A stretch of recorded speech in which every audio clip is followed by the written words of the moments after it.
If I could talk to young Steve Rifkind, well, you know, I would tell him a lot of things.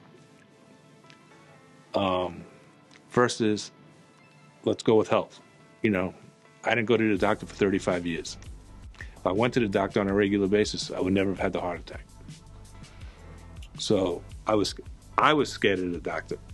Well, the young Steve Rifkind was scared of the doctor, always thinking that, you know, if you go to the doctor, eventually you're going to get bad news. But if you took care of yourself, you really wouldn't get bad news. So that's one thing. The young Steve Rifkind had a crazy temper. A real crazy temper, and, you know, didn't like the word no. I would still tell him, you don't have to like the word no and still follow your gut and still follow your instinct, but control that temper.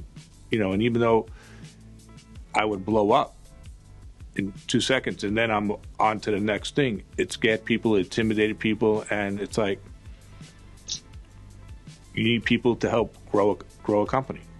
So I would say, figure out a way how to take down your temper. And I always thought more was better. What I would have done is, I would have told Steve Rifkind not to sell out to Sony and stay at BMG and just rather be a lean, mean machine than have a company that's just full of fat and nothing. So those are pretty much 3 things I would have told the young Steve Rifkind.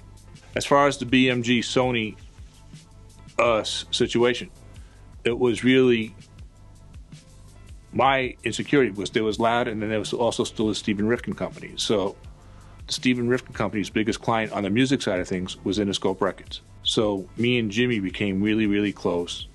And if it truly wasn't for us, not from an A&R standpoint, but from a marketing standpoint and from just a whole, we did all his work.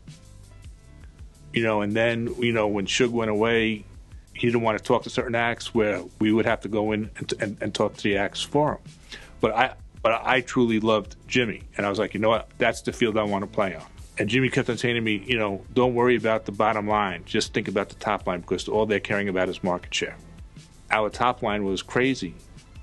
And, you know, we were showing profits, but not what we should have been, because I just kept on trying to build, and I wanted to play on the same field that Jimmy played. So BMG said, you're not showing enough profits. I said, fuck you. And they said, all right, well, you could leave, just find a new home. And I went with Tommy. And they made Loud the 3rd major inside the Sony system. So, you know, we went from a staff of 40 people to a staff of 300 people, where people would call me by my last name, like Mr. Rifkind, you know, and I'm like 37 years old. And I was like, and then we had to play by Sony rules. And it was the demise of Loud. And it was probably the biggest mistake I ever made. Instead of just like being your own person. And, you know, we found the act, we marketed the act, but really think like, I mean, we were doing huge numbers, but we should have shown more profit. But I wanted to play with Jimmy, I wanted to play with Tommy, you know, I wanted to play in the expense account, you know, that's what it was. So in June of, I want to say 99, you know, we sold to Sony. And then I was an employee for 3 years. It was the worst 3 years of my life, besides the birth of my twins. And I left and I started another company in 2002. For those who don't know who I'm talking about, I'm talking about Tommy Mottola, who I love to death. And, you know, it had nothing to, my 3 years of misery had nothing to do with him, because he supported me to the fullest. But it was everything else that just went to shits.